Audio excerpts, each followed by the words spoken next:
Leaders often struggle with expectations of being examples of justice. How can leaders become models of justice worthy of emulation? Micah confronts the leaders of Israel for their failure to pursue justice and suggests that doing justice should be the basis of their lives. While there were many true prophets in Israel, there were also false prophets. These false prophets often offered messages of hope and peace. These messages comforted the people without pointing out their sin or challenging them to repent from their evil ways. Micah's prophecy began with a general announcement to Samaria and Jerusalem that God had a case to present against the nations of Israel and Judah. At this time, the northern kingdom of Israel has been under threat of destruction and will eventually fall into the hands of the Assyrians in 722 BC. Micah's warning to Judah is that the same could happen to them if they continue in their evil ways. And this brings us to our key verse for today, which reads, "Know, O people, the Lord has told you what is good, and this is what he requires of you, to do what is right, to love mercy, and to walk humbly with your God." Micah chapter 6, verse 8. Micah is accusing these leaders of treating the people badly, as though they are meat. The leaders of both nations are taking from the poor and oppressed in order to make themselves wealthy in a kingdom of utter corruption. They are so corrupt that those who try to do good are despised, while those who do evil are celebrated.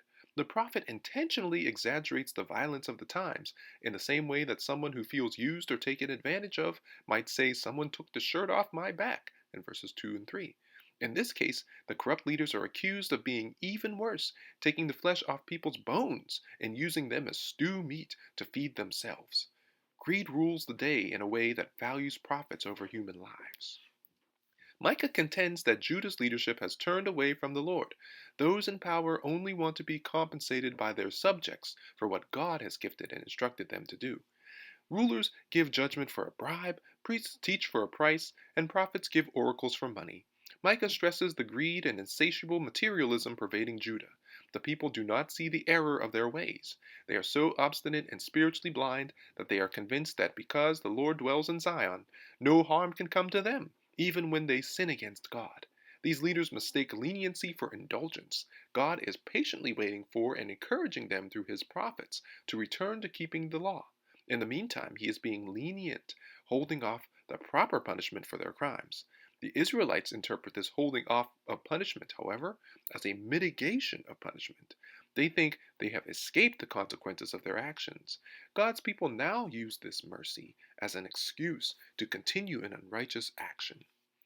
Micah 6, 1 through 8 is written like a court trial between God and Israel. In the rhetorical trial, first God takes the side of the defendant. God asks them what he has done that would cause the people of Israel to turn their backs on him. What did God do that would make them pursue wickedness instead of righteousness? He invites Israel to bring witnesses to testify against him, whether from nature or their history together. God uses the opportunity to point out his history of doing great works in his covenant with Israel, from creation through the Exodus and beyond. God had blessed and protected them. God was not guilty. And then Micah's prophecy switches sides. If God is not guilty, then Israel must pay restitution to God.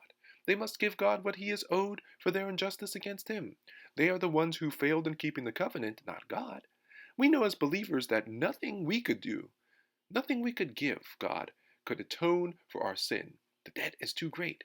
Israel is in a position to lose the case and be unable to pay damages for violating the covenant. Then God tells them what he wants. He wants them to do justly, be merciful, and walk in humility with him. This same sentiment is prophesied again in Jeremiah 7, verse 21 through 23, which happens 100 years later. God is giving Judah an opportunity to repent and be faithful here in Micah during the reign of King Hezekiah, after the northern kingdom of Israel had fallen. Here's our lesson. Jesus comes as the one who perfectly keeps the law of justice, mercy, and humility. Jesus then gives his life and releases us from our debt of sin. He bears witness of how to live justly for God and then empowers us to do the same. God doesn't require outrageous sacrifice. He has already said what he requires. As communicated earlier in Micah's prophecy, God requires that his people would once again be a just society that loves mercy. He desires protection for the oppressed and poor. He desires that his people act mercifully toward one another. God requires that they and we continue to walk in covenant fellowship with him.